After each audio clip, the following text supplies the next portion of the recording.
Hello friend, नमस्कार। मैं Amit Edward एक बार फिर से आप लोग के लिए मैं रेफ्रिजरेटर की जानकारी आप लोग को देने जा रहा हूं। और आप देख रहे हैं ये डबल डोर का सैमसंग का रेफ्रिजरेटर है। इसमें हम कार्य क्या करेंगे उसकी पूरी जानकारी मैं दूंगा। आप हमको इस जनरेशन में टोटल इन्वर्टर टेक्नोलॉजी में ही काम करना है दोस्तों।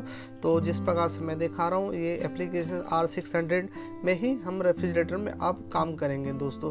क्योंकि वैसे भी मैं बहुत सारे वीडियोस में पूरी जानकारी आप लोगों को दिया हूँ। और इसमें हम कभी भी अगर आप फील्ड में नए हैं दोस्तों, नया लेसन है और लोगों के लिए जो बिगनर है उसके लिए मैं जानकारी देने जा रहा हूं। आप कभी भी जाते हैं इन्वर्टर टेक्नोलॉजी में अब काम करना है तो पीसीबी सिस्टम रहता है दोस्तों।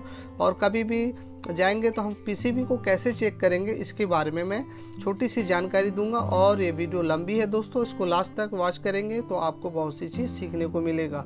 जो अभी इस चैनल में आए हैं तो इसको लाइक और सब्सक्राइब कीजिए दोस्तों, और अधिक से अधिक इस वीडियो को शेयर करने की कोशिश कीजिए दोस्तों। और ये छोटी सी जानकारी और बहुत यूज़फुल जानकारी आप लोगों को मैं देने जा रहा हूँ इस वीडियो के माध्यम से। जैसे कि आप देखेंगे डबल डोर का रेफ्रिजरेटर होता है दोस्तों, उसमें दो पीसीबी होते हैं और दो पीसीबी, एक रहता है आईपीएम और एक पावर आईसीबी पीसीबी रहता है, सॉरी माफ़ करेंगे। तो दोस्तों ये जो छोटा वाला पीसीबी है वो उसको आईपीएम पीसीबी बोलते हैं, और जो बड़ा वाला होता है दोस्तों वो पावर आईसी होता है दोस्तों। इसको चेक करने के लिए सबसे पहले हम जाएंगे तो सबसे पहले अगर सैमसंग का होगा तो इसमें सबसे पहले लीड के बाद पहला एक फ्यूज़ होता है दोस्तों। उस फ्यूज़ को आप कंटिन्यू मोड में अपन चेक कर सकते हैं। और उसके बाद फिर हम वहाँ पर कनेक्टर में 220 230 वोल्ट वहाँ का जो होगा वो आप देख सकते हैं दोस्तों। फिर उसके बाद अगला हम पावर बोर्ड में जाएगा, यहाँ पर भी जाएगा दोस्तों, और इसमें भी आप 220 वोल्ट या 230 जो प्रेजेंट में वहाँ वोल्टेज होगा वो चेक करेंगे। क्योंकि वोल्टेज चेक करना हमको बहुत ज़रूरी है। छोटी छोटी टिप्स है, वो चीज़ को मैं बता रहा हूँ ताकि आप बिगनर हैं तो ये सब चीज़ों को आप भी कर सकते हैं। इन्वर्टर टेक्नोलॉजी से भागिए मत, क्योंकि अब हमको कार्य इस चीज़ में ही करना है दोस्तों। तो यहाँ पर 220 वोल्ट यहाँ पर भी आएगा और उसको अपन भी यहाँ पर चेक करेंगे। अभी जो मेरा वर्कशॉप का जो टेम्परेचर है, सॉरी जो वोल्टेज है, उस वोल्टेज को मैं यहाँ आप लोगों को दिखाने जा रहा हूँ। तो 222 वोल्ट है, 223 वोल्ट इसमें शो कर रहा है दोस्तों। तो यहाँ पर ये सप्लाई सही है। और उसके बाद फिर हम इस पीसीबी में भी एक फ्यूज़ है और आईपीएम पीसीबी दोनों में फ्यूज़ लगा रहता है। तो बारी बारी से छोटी छोटी चीज़ को चेक करेंगे और उससे हमको थोड़ा पता चल जाएगा कि हमारी रेफ्रिजरेटर में क्या समस्या है। क्योंकि इसमें जो समस्या है कुछ और है, पर मैं आप लोग को थोड़ा सा चेक करने की जानकारी मैं दे रहा हूँ। तो इसके बाद फिर आईपीएम पीसीबी में 220 वोल्ट आएगा दोस्तों। और यूवीडब्ल्यू का ये तीनों ब्लू, पर्पल और ब्लैक कलर का है जो यूवीडब्ल्यू का है केबल है दोस्तों। हम इसको स्टार्ट करेंगे तो पहले हल्का सा ग्लो करेगा और ग्लो करने के बाद एक कंटिन्यू जल रहा है तो इसमें इंडिकेट कर देता है कि हमारा कंप्रेसर चल रहा है। अगर इसमें कोई भी ब्लिंकिंग होता है 1, 2 या 3, ये तीनों आईपीएम पीसीबी फेलियर होने के कारण ऐसा होता है दोस्तों। और उसके बाद फिर हमारा यहाँ पर भी चेक करना जरूरी है, क्योंकि अगर हम यहाँ चेक नहीं करेंगे तो हमारा ये आईपीएम पीसीबी वर्क नहीं करेगा दोस्तों। और उसके बाद फिर देखिए ये थोड़ा सा ब्लिंक करने के बाद ये कंटिन्यू जल रहेगा। जब कंप्रेसर स्टार्ट हो जाएगा तो कंटिन्यू ये एलईडी लाइट जलती रहेगी। अगर उसके बाद एक लाइट जल रहा है तो भी आप समझ लीजिए कि ये पीसीबी फेलियर है। अगर 2 लाइट जल रहा है तो भी पीसीबी फेलियर है। अगर 3 बार भी ब्लिंकिंग कर रहा है तो हमारा या तो फिर ये आईपीएम पीसीबी खराब है या तो फिर हमारा कंप्रेसर जाम हो सकता है या फेलियर हो सकता है। और कंप्रेसर से लेकर यूवीडब्ल्यू पीसीबी का दोनों वायर को, पूरा वायर को हमको बारी बारी डिटेक्ट कर लेंगे। तो हमारा यहाँ पे भी वोल्टेज आ रहा है, आप इसको कंटिन्यूटी से चेक कर सकते हैं। ये एनटीसी है दोस्तों। और उसके बाद फिर ब्लैक वाला ये जो है ब्रिज रेक्टिफायर है, ब्रिज रेक्टिफायर के बाद फिर AC से यहीं से DC में कन्वर्ट हो जाएगा, जो 200 और 310 315 वोल्टेज रहेगा। ज़्यादातर यही IC फेलियर होता है इसमें, और दूसरा IPM होता है दोस्तों। ये रन कर रहा है दोस्तों, बस मैंने बताया 2, 1, 2 और 3 तीनों के बारे में मैंने बताया है। और दोस्तों ये छोटे सा इतना सा आप करेंगे तो इससे आपको पूरा डिटेक्ट हो जाएगा कि हमारा PCB फेलियर नहीं है। अगर आपको PCB चेक करने के लिए आपके पास या तो फिर UVW टेस्टर होना चाहिए, सबसे बेस्ट रहता है UVW टेस्टर, आप लीजिए, उससे ही डिटेक्ट होगा। या तो फिर आपको दूसरा PCB लेके चलना पड़ेगा दोस्तों, जो कि वो सही नहीं है, क्योंकि आप कब तक ऐसे तुक्के में चलेंगे। इसलिए अगर आप काम करते हैं तो UVW टेस्टर का इस्तेमाल कीजिए, और उसके बारे में बहुत सारी मैं जानकारी वैसे भी वीडियो में दे चुका हूं दोस्तों कि UVW टेस्टर से हमें किस प्रकार से टेस्ट किया जाता है। अब ये छोटी सी जानकारी आपको इसके मैं दे दिया हूँ। और एक चीज़ को और ध्यान देने वाली बात यह है, इसमें 2 कैपेसिटर लगा हुआ है इस PCB बड़े वाले में। तो एक PCB का कैपेसिटर खुला हुआ है दोस्तों, इस प्रकार से अगर आपको दिखता है तो कैपेसिटर चेंज जरूर कर दीजिएगा। और ये कैपेसिटर मार्केट में बड़े आसानी से मिल जाता है, कोई बड़ी चीज़ नहीं है। ये IPM है दोस्तों, ये ज़्यादातर इस PCB में फेलियर होता है, और ख़ास ये सैमसंग में दोस्तों। और ये भी फ्यूज़ है। इस प्रकार से आप बारी बारी छोटी छोटी चीज़ को डिटेक्ट कर सकते हैं और चेक कर सकते हैं, कोई बड़ी चीज़ नहीं है दोस्तों। और ये छोटी जानकारी के साथ मैं हरदम आप लोग के माध्यम में लाता रहता हूं, और आगे हम देखेंगे इसमें प्रॉब्लम क्या आ रही है। तो दोस्तों इसमें जो समस्या है वो समस्या को मैं आपको बराबर निरंतर दिखाऊंगा, और आप वॉच करेंगे, ध्यान देंगे। ये पावर कैपेसिटर के साथ होने के बाद यहाँ फिर IPM में आएगा, IPM के बाद फिर UVW टेस्टर में जाता है दोस्तों। ये ऑक्टो कपलर है, और मैं आपको दिखा रहा हूँ, 2 ऑक्टो कपलर लगा हुआ है दोस्तों। और इसमें देखिए 5 वोल्ट ग्राउंड और RPM और फीडबैक। ये दोस्तों RPM जो बताएगा आपका कंप्रेसर का RPM बताएगा। कोई भी प्रॉब्लम आएगा, कोई भी समस्या आएगा तो फीडबैक की वायर लगी हुई है, और इसको कैसे स्टार्ट करते हैं UVW से ये भी मैं आप लोग को बता चुका हूँ दोस्तों। और उसके बाद फिर हम ये इसका कैपेसिटर को भी आपको चेंज कर देंगे, और चेंज करने के बाद फिर हम इसको वापस पुनः लगाएंगे, और उसके बाद फिर हम आगे का कार्य हम करेंगे। ये एग्जिट सेंसर लगा हुआ है दोस्तों, एग्जिट सेंसर को भी हमको फीडबैक है, उसका अपन को चेक करना है। तो यहाँ पर दोस्तों 5 वोल्ट आना चाहिए, क्योंकि ये सिस्टम 5 वोल्ट में चलते हैं, तो 5 वोल्ट अपने को इसमें भी आना चाहिए। अगर 5 वोल्ट नहीं आ रहा है तो समझ लीजिए कि इस PCB में कहीं ना कहीं दिक्कत आ रही है दोस्तों। तो इससे हमको ज्ञात हो चुका है कि हमारा पूरा सिस्टम ओके है, और ये ओके है, पर मैं आप लोग को चेक करने के लिए बता रहा हूँ दोस्तों। अब एक कन्वर्टर सिस्टम है, 3 सेकंड के बाद हम इसको प्रेस करेंगे, और 3 सेकंड के बाद फिर ये हम ऊपर का कंपाउंड में 19 डिग्री और नीचे का तापमान 3 डिग्री में रखे हैं दोस्तों। और इसमें अपन जब स्टार्ट करके देखें, अभी तक उसमें कोई कूलिंग नहीं आ रहा है दोस्तों। कूलिंग की समस्या इसमें आई है, इस कारण से हम अपने वर्कशॉप में मंगाए हैं। और छोटी सी जानकारी मैं दे रहा हूँ कि आप लोग को इस प्रकार से कार्य करना पड़ेगा। अब R600 का ये एप्लीकेशन है, हमें इसमें किससे कार्य करना, कैसे करना है, इसकी जानकारी मैं दूंगा दोस्तों, क्योंकि अभी हमको सब जो इन्वर्टर टेक्नोलॉजी में ही कार्य करना है। और उसको कार्य करने के लिए मैं हर वीडियो में आपको ऐसे बता चुका हूं कि कैसे चार्ज करना है और किस प्रकार प्रोटेक्शन रखना है दोस्तों। तो इस प्रकार से कनेक्टर रहता है, ये भी चेक कर लेंगे, कहीं कनेक्टर लूज तो नहीं है, कहीं कार्बन तो नहीं आ गया, ये सब चीज़ चेक करना बहुत ज़रूरी है दोस्तों। उसके बाद हमारा वैसे रेफ्रिजरेटर रन कर रहा है, अच्छे से कर रहा है, पर कूलिंग नहीं कर रहा है। तो सबसे पहले कभी भी अपन कार्य करते हैं दोस्तों, तो अगर हमको R600 में काम कर रहे हैं तो कभी भी कोई भी रेफ्रिजरेटर हो, पहले फिल्टर से ही हम गैस को रिलीज़ करेंगे, और वहाँ चेक करेंगे कि इसमें गैस है कि नहीं, क्योंकि कूलिंग बहुत कम कर रहा है दोस्तों। तो ये चेक करना हमको बहुत ज़रूरी है। और इस रेफ्रिजरेटर में 53 ग्राम रेफ्रिजरेंट इसमें चार्ज होगा दोस्तों। हर स्टिकर में लिखा रहता है, वेट करके हम चार्ज करेंगे दोस्तों। तो इस प्रकार से हम उसको काट लेंगे, और काटने के बाद जब उसको हम देखेंगे कि इसमें रेफ्रिजरेंट की मात्रा बिल्कुल भी नहीं बराबर है दोस्तों,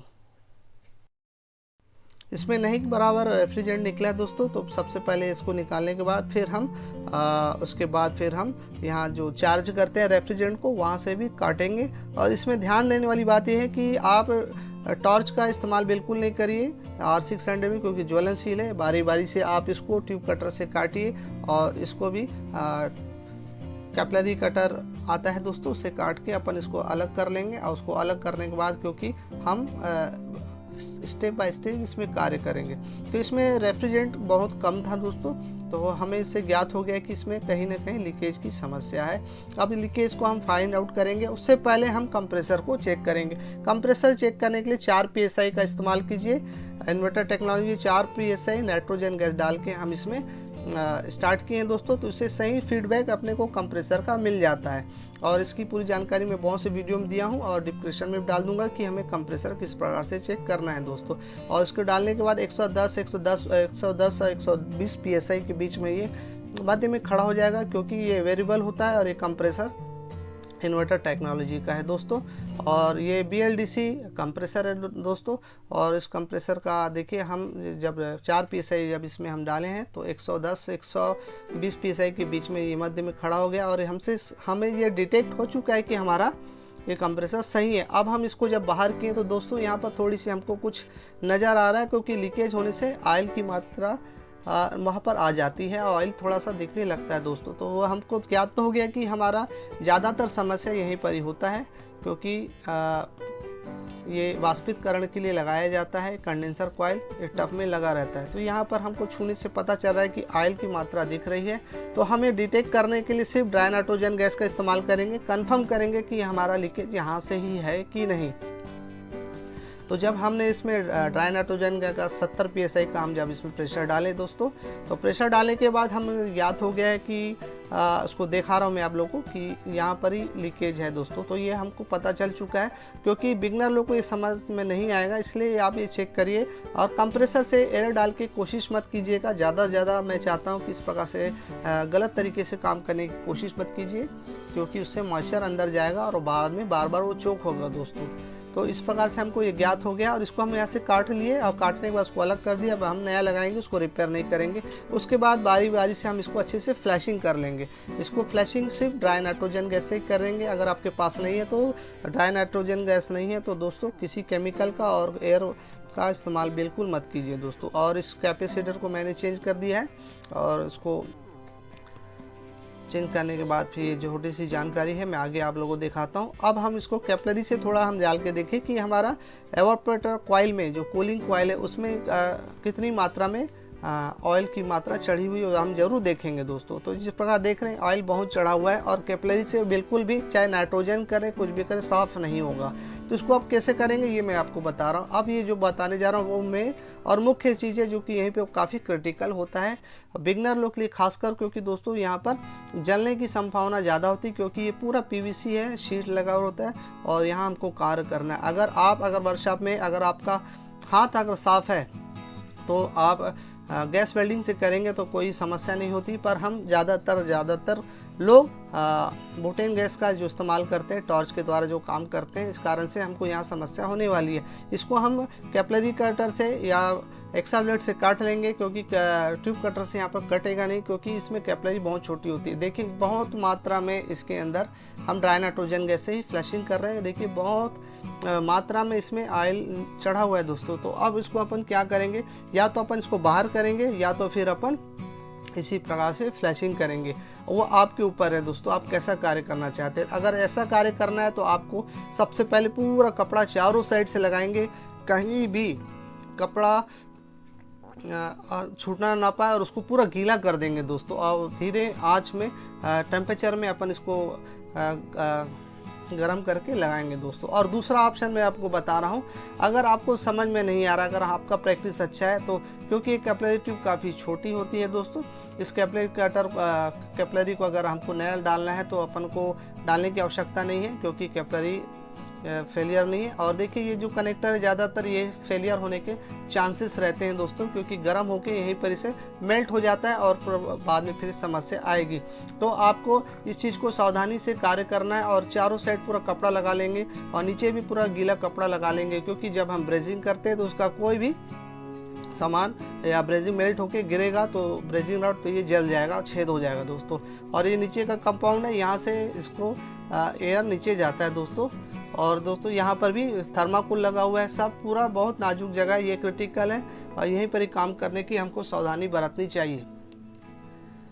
आपको एक चीज़ और बता रहा हूँ, अगर आपको इसको समझ में नहीं आ रहा है, अगर आपको एल्युमिनियम टू ब्रेजिंग रॉड करना आता है, एल्युमिनियम टू एल्युमिनियम ब्रेजिंग करने आता है, तो वहाँ से वायर को आप काट के वहीं पर काट के आप इसको बाहर कर लीजिए।